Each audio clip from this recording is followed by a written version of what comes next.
Il y a une époque pas si lointaine où on achetait nos disques compacts au magasin. Bien, de nos jours, écouter de la musique, ça se fait principalement sur les plateformes numériques comme Spotify, Apple ou encore YouTube. Et c'est difficile pour les artistes francophones de se tailler une place dans cet univers anglophone. C'est pourquoi la Société des auteurs et compositeurs du Québec lance aujourd'hui musique.ca. Notez bien l'orthographe. Et c'est Corneille qui est le porte-parole de cette nouvelle plateforme. Bonsoir, merci d'être avec nous.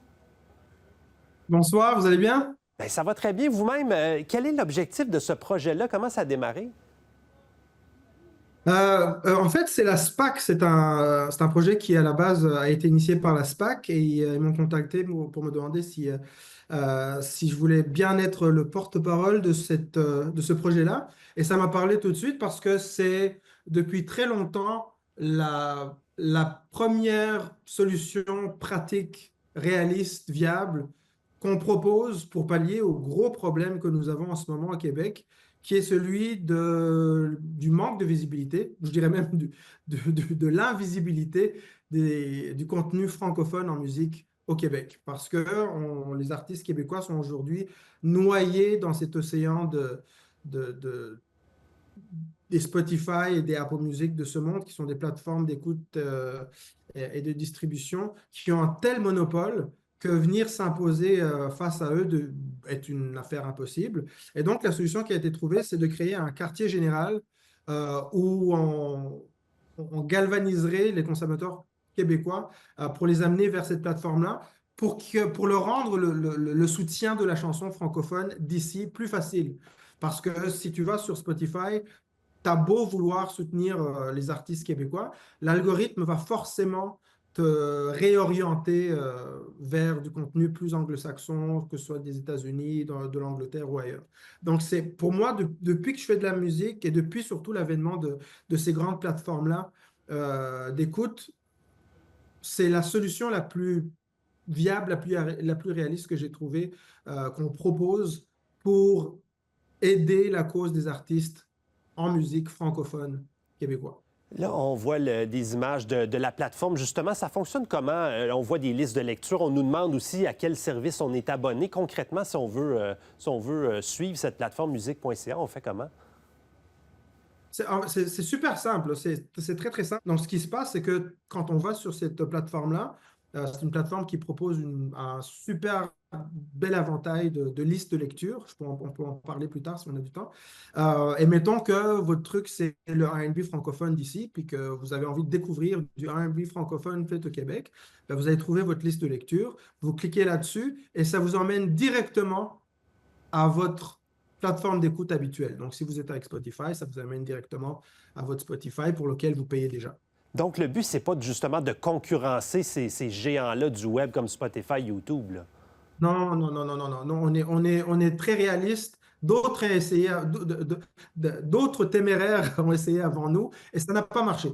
À un moment donné, faut se battre avec les moyens qu'on a. Je pense que ça donne des résultats beaucoup plus probants. Et on a appris des erreurs des autres. Et ce dont on s'est rendu compte, c'est que personne ne peut compétitionner avec ces plateformes-là, surtout pas avec Spotify, qui ont une longueur d'avance qu'on ne peut pas rattraper malheureusement, jusqu'à ce qu'il y ait un nouveau modèle qui sera pas le streaming en continu. Donc, on ne se positionne pas du tout comme un compétiteur à Spotify. Par contre, on, on agit comme un joueur qui va privilégier, puis qui a à cœur, puis qui a comme priorité d'être la vitrine pour tout ce qui est musique francophone et surtout d'ici, pour un public qui est à la recherche de ce contenu-là. Avoir sa chanson sur une liste de lecture sur ces plateformes-là pour un artiste comme vous, qu'est-ce que ça change concrètement? Ah, c'est le nouveau nerf de la guerre. C'est même pas ce que ça change, c'est qu'on dirait que tout part de là aujourd'hui. Aujourd'hui, le nerf de la guerre pour tout producteur de musique ou responsable d'une maison de disques, ce qui est mon cas aujourd'hui, je porte une double casquette, euh, c'est d'arriver à se positionner, avoir une position privilégiée sur ces listes, ces fameuses listes de lecture de ces plateformes-là. Ce sont des listes de lecture qui commencent à remplacer la radio, par exemple. C'est-à-dire que un lieu de découvrabilité euh, essentiel aujourd'hui, sinon primaire.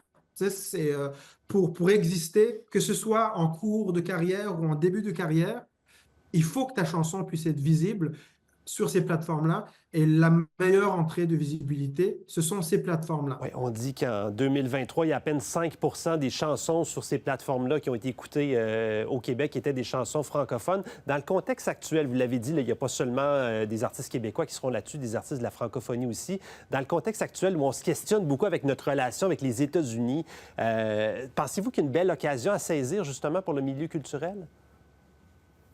Absolument, absolument, parce que je sens autour de moi, je sens avec des gens comme vous, des médias, à chaque fois que je parle de cette initiative, je sens une écoute, au pire, au mieux, un vrai engouement. Et je pense que c'est dû au contexte actuel, au contexte économique, politique, où je pense qu'il y a une partie de ça qui a commencé pendant la pandémie, cette espèce de conscientisation, de conscience sur l'importance de consommer local. Mais je pense qu'aujourd'hui, ça cimente encore plus avec ce qui se passe. Et j'espère que c'est un argument de plus pour nous, pour que les gens qui veulent consommer local écoutent local aussi. Un beau message, on va se laisser là-dessus. Un plaisir de vous avoir reçu à l'émission. Corneille, merci beaucoup de nous avoir parlé. Merci à vous, merci pour l'invitation.